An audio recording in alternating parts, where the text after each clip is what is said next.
Jésus lui-même a dit qu'il ne restera aucune pierre qui ne sera posée sur une autre sans être renversée.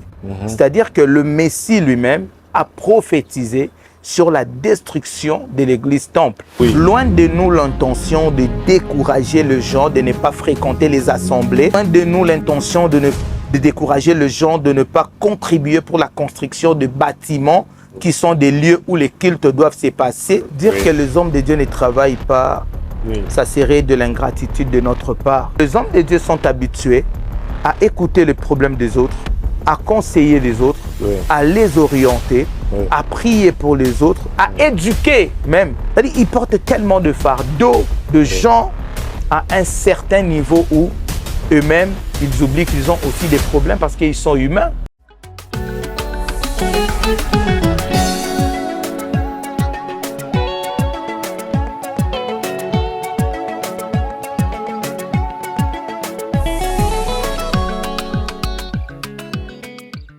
C'est toujours un plaisir de vous avoir sur notre chaîne, de discuter, de débattre, parfois de se confronter, d'avoir des points de vue qui sont différents. C'est ça même qui fait la force de ce que nous sommes. Donc on n'est pas toujours obligé d'être d'accord sur un point ou sur un autre. C'est ça notre philosophie. Et aujourd'hui, nous avons encore l'honneur d'avoir le Berger Landry avec nous. Berger Landry, bonjour et comment allez-vous aujourd'hui? Je veux bien, homme de Dieu. Bonjour à toi. Et je bénis Dieu pour ces moments. C'est un moment aussi bénéfique pour moi parce que le fait d'échanger, de parler, ça nous aide à nous construire tous. Amen. Ça, c'est important. Et là, moi, j'entre dans le vif du sujet et on va commencer aujourd'hui par t'attaquer un peu. Parce que la dernière sortie que tu as faite avec le policier de l'Évangile, que je salue, il y a eu quand même des propos que certains ont traités de controversés. Non, déjà, Dieu ne peut pas habiter ça parce que les bâtiments n'ont ni esprit ni âme. Voilà. Ça n'a pas d'esprit, ça n'a pas d'âme. Dieu ne peut pas habiter là-bas. Dieu habite nos cœurs. Nos cœurs. En ce qui concerne la construction de l'église bâtiment. Est-ce que tu peux revenir un peu sur ce propos, nous expliquer, parce que si finalement l'église bâtiment va être détruite, pourquoi les construire? Essaie un peu de revenir pour un peu éclairer, parce que les gens se posent un peu des questions. Au fait, dans mes propos, lorsqu'on a eu à faire l'émission avec mon frère, le policier de l'Évangile, au fait, j'avais dit ceci. Ce n'est même pas mes propos, c'est les propos du Seigneur Jésus lui-même. C'est-à-dire, s'il y a des gens qui trouvent que mes propos étaient choquants, c'est-à-dire ce ne sont même pas mes propos, ce sont les propos du Seigneur, le Maître, le Roi, le Père même de l'Église, qui est Jésus lui-même. Il a dit que sur l'Église, parce qu'on lui avait présenté le temple de Jérusalem, et il a dit sur ce temple, le temple-là, qu'on voyait, le beau temple-là qui était construit avec beaucoup de biens de valeur. Jésus lui-même a dit qu'il ne restera aucune pierre qui ne sera posée sur une autre sans être renversée. C'est-à-dire que le Messie lui-même a prophétisé sur la destruction de l'église temple.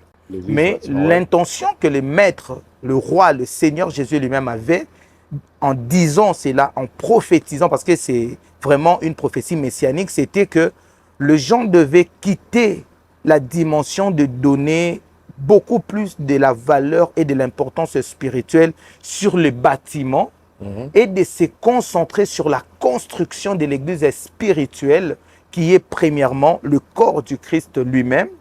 Et la deuxième dimension de l'église, c'est nous, c'est notre âme, c'est notre esprit, c'est notre corps.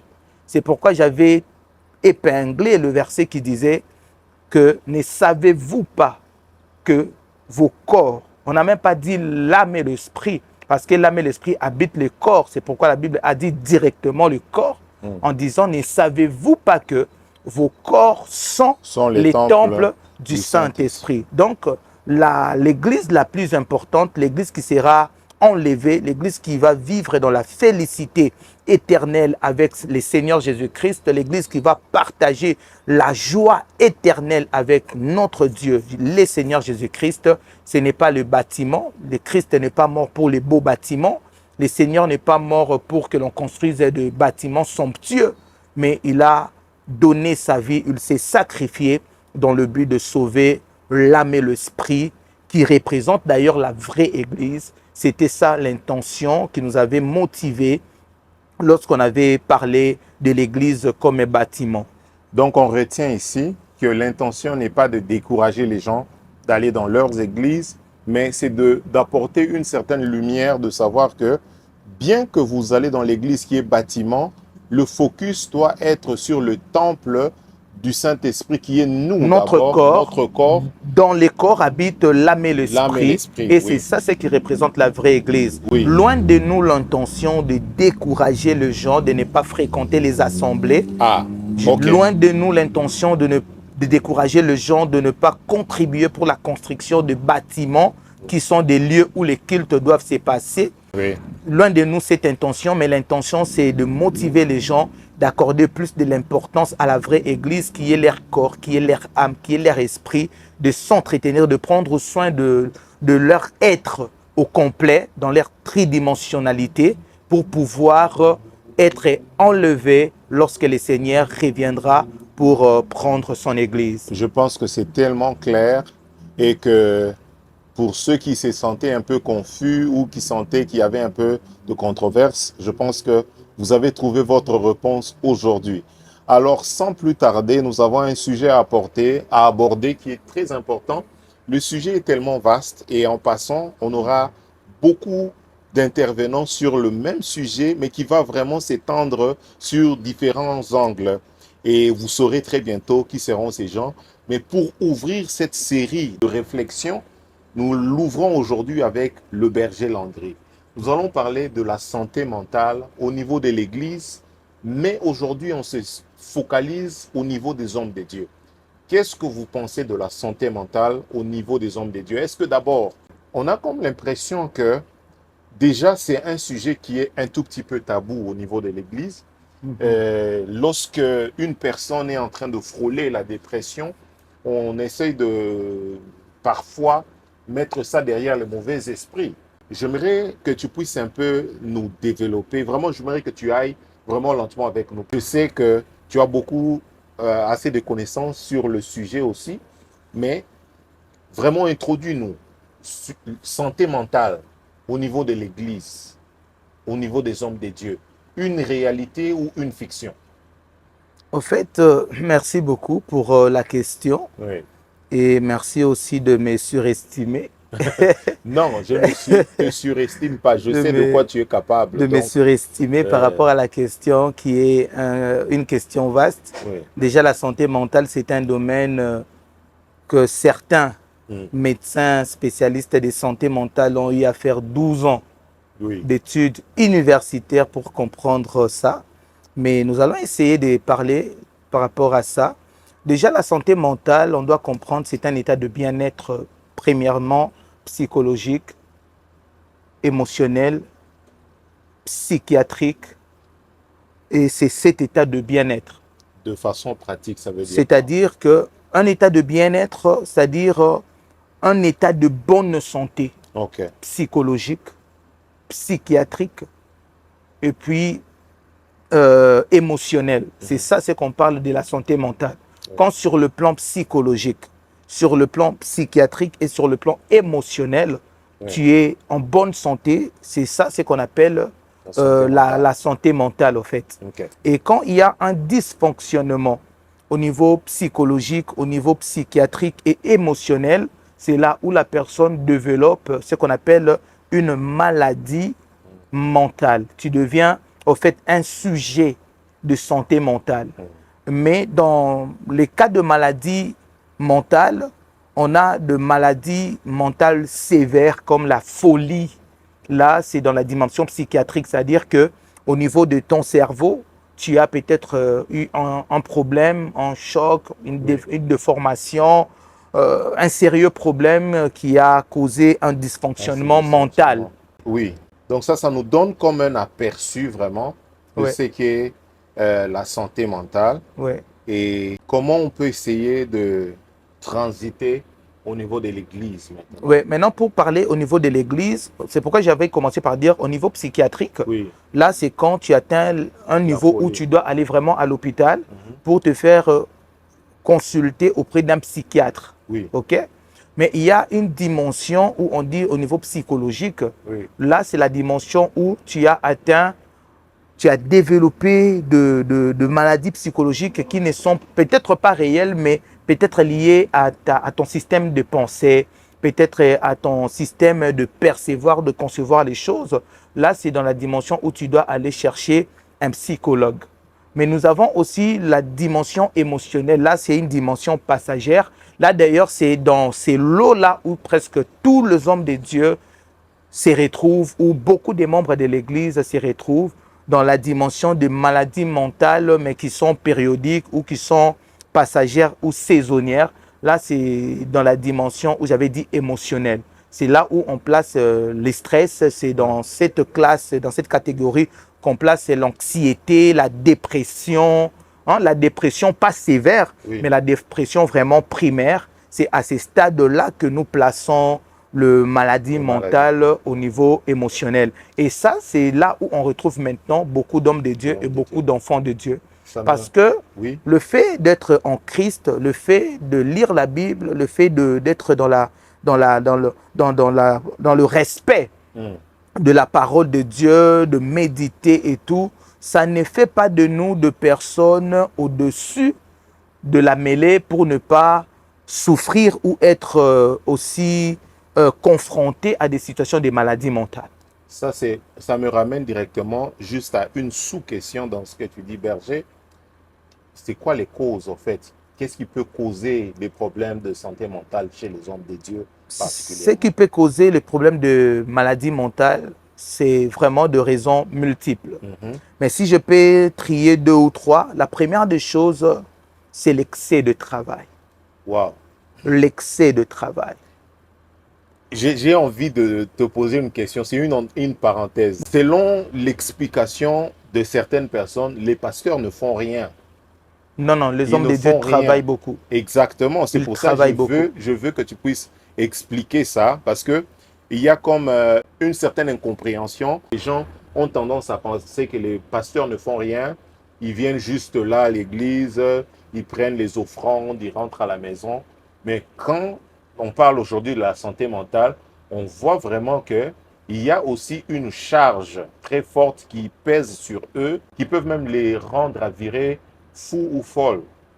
Et j'aimerais vraiment que tu insistes quand tu parles de l'excès de charge là. Ça veut dire que le pasteur a fait beaucoup de choses. Au fait, C'est surprenant. dire que les hommes de Dieu ne travaillent pas, Oui, ça serait de l'ingratitude de notre part. ok. Les hommes de Dieu travaillent beaucoup. Combien Oui, même il peut y avoir des hommes de Dieu qui ne travaillent pas, mais moi, je n'ai pas encore eu cette expérience-là. oui. Dans mon environnement le plus proche, tous les hommes de Dieu que moi, je connais sont des travailleurs au point de s'oublier, d'oublier leur famille, d'oublier ce qui est important pour eux. Ils se donnent à 1000% pour l'Église, pour les fidèles. Parfois, Des fois même leur famille ils en ont peu souffre. d'heures de repos, peu d'heures de dormir. Ils sont tout le temps au bureau, ils sont tout le temps au téléphone, ils sont tout le temps en prière. Ils sont tout le temps en train de travailler pour le bien de membres, de fidèles de l'Église, c'est des gens qui travaillent comme tu n'as pas idée. Wow. Et dire que les hommes de Dieu ne travaillent pas et qu'ils sont là que pour amasser les offrandes, ça serait de l'ingratitude de notre part. Oui, Et tu sais que Dieu traite les ingrats au même titre que les traîtres. oui, Alors, oui. je ne veux pas me retrouver sous un traitement assez, comment je peux dire, Particulier. Assez sévère, assez si on peut dire. sévère de Oui, la part de Dieu. Je ne veux oui, pas que Dieu me traite comme un traître, oui. parce que l'ingrat et les traîtres, Ils Dieu sont les dans la traite de même. la même manière. Donc, Ok. les hommes de Dieu travaillent. Pour revenir à ce qu'on parlait tantôt, ce qui cause le problème Donc l'excès de de santé charge. mentale de beaucoup d'hommes de Dieu, c'est l'excès de travail. Ils travaillent beaucoup au point de s'oublier, au point d'oublier de prendre soin d'eux, au point d'oublier de prendre soin de leur famille, au point d'oublier de prendre soin de leur couple, au point d'oublier de prendre soin de leurs enfants, au point d'oublier même de prier pour eux-mêmes, pour ses enfants, pour sa femme. Ils sont tellement débordés. Wow. Ça fait que, avec le temps, les hommes de Dieu développent des maladies mentales. Mais pourquoi? Pas seulement parce qu'ils ont trop de charges, mais parce qu'ils n'ont pas, au fait, la pratique de pouvoir se décharger. Donc, Jésus lui-même a dit, « Venez à moi, vous tous qui êtes fatigués et chargés, et moi, Christ, je vous donnerai du repos. » Ouais. Mais quand les hommes de Dieu travaillent fort, ok, ils bossent dur, ils portent le charge, ils s'oublient eux-mêmes, ils oublient leur famille, ils oublient leurs enfants, ils oublient leur couple, ils oublient leurs femmes, ils oublient tout ce qui est important pour eux. Au profit de l'Église, ils portent le charge sans pour autant avoir un moment pour se décharger. C'est là où ça cause de maladies mentales. Parce que les hommes de Dieu sont habitués à écouter les problèmes des autres, à conseiller les autres, à les orienter, à prier pour les autres, à éduquer même. Les hommes de Dieu éduquent parce que parfois ils reçoivent des gens qui sont mal éduqués, mal polis, mais les hommes de Dieu les aident à devenir polis. C'est-à-dire qu'ils portent tellement de fardeaux, de gens à un certain niveau où eux-mêmes, ils oublient qu'ils ont aussi des problèmes parce qu'ils sont humains. Les hommes de Dieu sont humains. Ils ont des problèmes de loyer. Ils ont aussi des problèmes de facture. Ils ont des problèmes de manger aussi. Ils ont des problèmes de leurs enfants, l'école des enfants, l'éducation des enfants. Ils ont deux problèmes de couple. Les mamans pasteurs sont comme toutes les femmes. Le même problème que les femmes de tout le monde causent dans le foyer, les mamans pasteurs aussi causent le même problème à leur mari. Vous voyez? Mais les hommes de Dieu, à leur tour, ils n'ont personne auprès de qui aller parler. Quand nous avons des problèmes, nous allons parler au pasteur. Nous parlons de nos problèmes, nous parlons de nos enfants, nous parlons de nos couples, nous parlons de nos foyers, nous sollicitons leur appui spirituel, leurs prières, leurs conseils, orientations. Mais quand les hommes de Dieu ont des problèmes, ils n'ont personne auprès de qui aller parler. Ce qui fait qu'ils ne se déchargent pas. Je pense que ça, c'est cette introduction avec le point que tu viens d'introduire, c'est tellement capital, ça nous ramène dans un état de réflexion. Et j'aimerais qu'on puisse vraiment rester sur ce point. Et si vous avez des commentaires, des suggestions, vous pouvez toujours nous le faire. Et nous allons continuer avec l'homme de Dieu sur la suite, le point qui va suivre.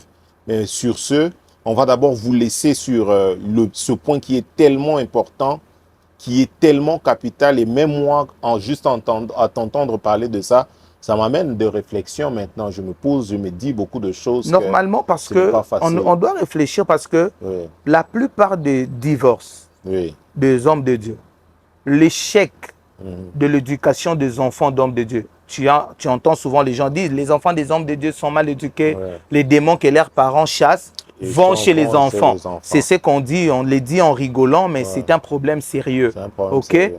On a tellement beaucoup de choses qu'on dit sur les hommes de Dieu, on condamne les hommes de Dieu, parfois on les voit tomber, parfois on voit les hommes de Dieu dans des bars, dans des clubs, dans certaines vies. Nous sommes pressés, nous sommes prompts à condamner, mais parfois c'est parce qu'ils ont aussi des problèmes de santé mentale qui le poussent parfois. Le fait de manquer des gens avec qui parler, le fait de manquer des gens à qui parler et puis des gens auprès de qui ils peuvent recevoir des conseils, des orientations, des directives. Parce que les hommes de Dieu souvent sont abandonnés à leur propre triste sort. Les autres viennent vers eux, mais ils n'ont personne auprès de qui aller. C'est pourquoi il y a beaucoup de choses, beaucoup de dégâts, beaucoup de calamités qui frappent les hommes de Dieu. Ça frappe leur santé, ça frappe leur mariage, ça frappe l'éducation des enfants, ça frappe leurs finances, ça frappe leur vie sociale, ça frappe tout. Et on est là que pour rire, pour condamner, on est là que pour se moquer des hommes de Dieu, le vilipender, le placer dans les réseaux sociaux, les insulter. C'est pendant que nous oublions que les hommes de Dieu sont les abandonnés de la société, au point où ils n'ont personne qui vient à leur secours. Et quand ils ont des problèmes, ils n'ont que Dieu. Et à part Dieu, ils n'ont personne d'autre. Et parfois, ils tombent dans la dépression, ils tombent dans des maladies, ils meurent très tôt. C'est vraiment parce que ils sont les abandonnés Ils sont de les la abandonnés société. de la société. Merci beaucoup, Berger Landry, pour ce temps que tu nous as accordé. Je t'en prie. Et papa. merci pour cette introduction. On Merci va en tout cas beaucoup. bouger encore ton programme pour t'avoir encore pour un autre 20 à 30 minutes pour continuer sur ça. Mais en tout cas, merci énormément pour ce partage. Je t'en prie, Et papa. j'espère que ça va bénir vous tous qui regardez et ça va un peu vous aider aussi à changer la conception que vous avez certainement des personnes qui vous dirigent au sein de l'Église. Que Dieu vous bénisse. Dieu vous bénisse, soyez bénis. À la prochaine.